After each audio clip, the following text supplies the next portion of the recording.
Over a great many years, there's been quite a bit of panic over touching of sword blades, and every time I or other sword enthusiasts post videos using or showing swords and touching the actual blades, there's usually some comments that follow panicking about you shouldn't touch the blade. So hi, I'm Nick Thomas at the Academy of Historical Fencing, and in this video I'm going to be looking at should you touch sword blades and what are the risks and why. So there are two inherent reasons why people panic over touching sword blades. The first one is that they are sharp, which of course not all swords are sharp. Technically a sword should be sharp, except in the case where it is a training sword, a wall hanger, all sorts of things. So not all swords actually have a sharp edge, even though historically speaking that is the purpose of a sword, usually.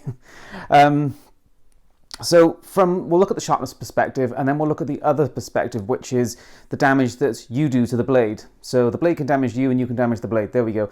We'll look at the actual damage it can do to people first of all. So inherently, swords are intended to do harm, and that means that they should be respected at all times. So swords, you've got two things to worry about really, is the thrust work, the point, and the edge. Now, from a safety perspective, normally the edge is more of your concern because the thrust will require some determination to do something with, whereas the edge with a simple whack basically or draw can do harm. So the edge of a sword is intended to do damage in two ways. That is with a chop, like you might use a butcher's knife, not the best tool for the job in the world, but they do have a fair bit of mass and they can chop. And then they can draw, which is the slicing action, as if you're cutting bread, if you like. And for the most part, swords are intended to do both of those things at the same time. So they hit with mass and the chopping power or action, and then they also pull through or push forward to make that cut better or worse, depending on your perspective. Right. So the first thing is if you have a sharp blade, don't chop anybody with it, okay? Because that is obviously going to do damage. That one goes without saying. Don't hit people with a sharp sword. But the other one is the slice or the drawing action, and this is the one that you're more likely to come unstuck with as a collector, or if you've got friends and family looking at swords and stuff like that. Is if you run bare skin across a sharp edge, it can very easily cut into the flesh and draw blood. And actually this one has drawn my blood quite by accident, because I was in the middle of measuring it and I had it across my legs, and because it's got extreme curvature, it's turned and fell and just very lightly slid across the inside of my thumb. And that was the tiniest of contact, no pressure at all, just a slight slide, and it opened up a 0.5 centimeter long cut on the base of my thumb. So nothing that's going to be terrifying, but it is something to be concerned about. You absolutely should take care with sharp blades. And this one, so this is an antique British infantry officer's sabre. This is razor sharp along its whole front edge. And so you've really got to be careful, because even experts, they make mistakes.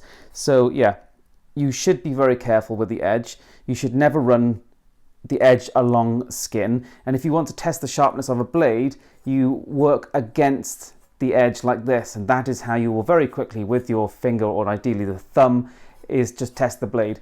And again, if you don't know what you're doing, don't do it. It's very, very simple. But yes, that is how I can test the sharpness of a blade safely. But if you ever run skin along the blade, you're going to be in trouble.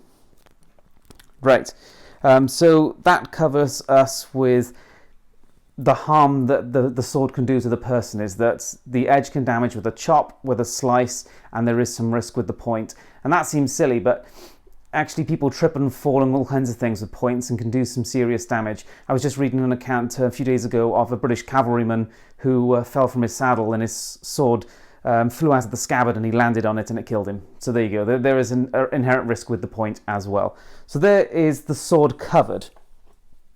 Now, the next thing is basically touching of blades themselves. So here I'm holding a blunt training katana. This is a modern production, completely blunt, so this is designed for safe sparring. And I'm going to talk about touching of blades, both of reproduction swords and antique swords. So the reason that people panic about touching sword blades is that the moisture in your sweat will cause them to rust. And obviously that is something to be avoided. Steel blades are, well, they're bare steel, they're really susceptible to rust. So if you get them wet and they're exposed to air, they're going to corrode. And if you deal with that quickly, then it's not a big deal. And if you don't deal with it quickly, it can be a very big problem. And that's basically how much you sweat is going to be a factor in this. As if you don't sweat much, it won't be a massive problem. If you sweat a lot, it'll be a big problem. But ultimately, no matter who you are, if you are touching bare blades, you are going to leave marks on them. So this katana, for example, has got a few black marks here where they've been touched in the last sort of few months. Now, that, with a quick wipe down, will come straight off. In terms of antiques, you want to be a lot more careful because this is a training sword. I just clean my training swords once every 6 months or so, depending on what state they're in, and they're maintained perfectly well. It's a disposable training weapon ultimately. You know, most training swords you'll get somewhere between 1 and 10 years of use out of it. So you maintain them reasonably well. Eventually they'll break. It's not going to be some, family heirloom. So should you touch these blades, it's not a big problem, but you should reasonably regularly oil or clean them, or both, and that will maintain them absolutely fine. Now, when it comes to antiques, let's get this. This is a good example to talk about because this has a lot of blue and gilt left. So this part of the blade, I'd have no problem just touching with my bare hands, as long as it gets oiled afterwards, because you don't want to leave the residue from your skin or your sweat on it. So this would need to be quickly rubbed down with an oily rag or similar. What I would absolutely avoid doing is touching the blue and gilt area, because it's very hard to basically maintain and preserve blue and gilt. Even oil, so an oily rag, can do damage to blue and gilt. So the best thing you can do with blue and gilt is never touch it with anything. No human contact, no oils, no rags. If at all possible, never anything whatsoever. Now sometimes, of course, you have to do maintenance. Sometimes there's a bit of rust in there and stuff like that. So sometimes it's unavoidable that you make contact with the blue and gilt. But absolutely, wherever possible, you should never touch this with bare hands, because this is very easily damaged. So that is a simple rule with that.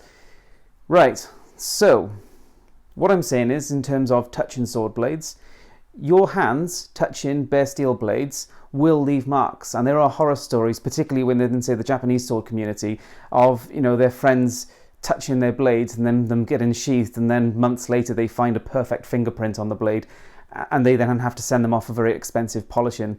So that is inherently a problem. So yes, your skin making contact with the steel will cause problems, but if it is quickly wiped down soon after, or in the case of training swords it can be way after because they're less of a deal than antiques, it's not a problem at all. And so you can absolutely just touch antiques like this, give them a wipe down, they'll be absolutely fine. So what should be the rule of this? Well, the rule is, don't touch other people's blades, but you can touch your own blades as long as you know how to maintain and not damage them. And that is the simple rule, because if you're touching other people's blades, they don't necessarily know that they've been touched, they don't know that they need to be oiled. Whereas your own blades, you're responsible for them, and you should know how to keep them in order.